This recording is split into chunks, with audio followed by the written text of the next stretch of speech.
ببین من یه جوون 24 سالم الان که نه بک خوبی دارم نه میکروفونی دارم که بخوام مثال میگم یوتیوبر باشم، میخوام حرف خودم بزنم، حرف دل خودم بزنم. نمیدونم به کجا میخواد برسه این قیمت ها، این وضعیت روز به روز بدتر میشه. حالا یه مثال میخوام از خودم بزنم. من 4-5 روز پیش یه 110 میلیون تومان پول نیاز داشتم. حالا چراش کارم بعد حتما تا شب اوکی میکردم. مجبور شدم به یکی بگم آقا برام طلا فروخت، تقریبا 9 گرم طلا، قیمت 12,600. گفت میخوای برگردنید به من پول روز بدید. 9 گرم طلا 12,600 شد، تقریبا 110-12 میلیون. گفتیم اوکی. از 5 روز پیش تا همین الان طلا شده، همین الان که دارم میگم 13,800.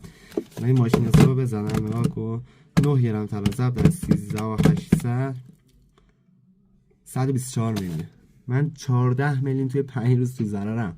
حالا من که بخوام اینو برگردونم یه ماه دیگه، 10 روز دیگه، 2 ماه دیگه، 3 ماه دیگه، آیا این قیمت میمونه؟ نمیدونم واقعا به کجا میخوایم برسیم.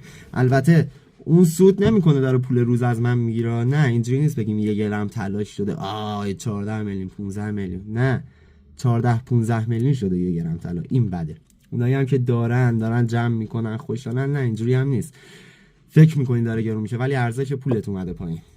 همونو بفروشی فردا نمیتونی چیز دیگه ای بخری. یعنی خدا بخیر کنه. کی میخوایم به یه چیز برسیم خدا میدونه. بعد اینکه بازم میگم من فهم اومدم حرفمو بزنم، نیاز به حساب و اینجور چیزام شاید داشته باشم و دوست داشته باشم، ولی فقط برای حرفای دل خودمه.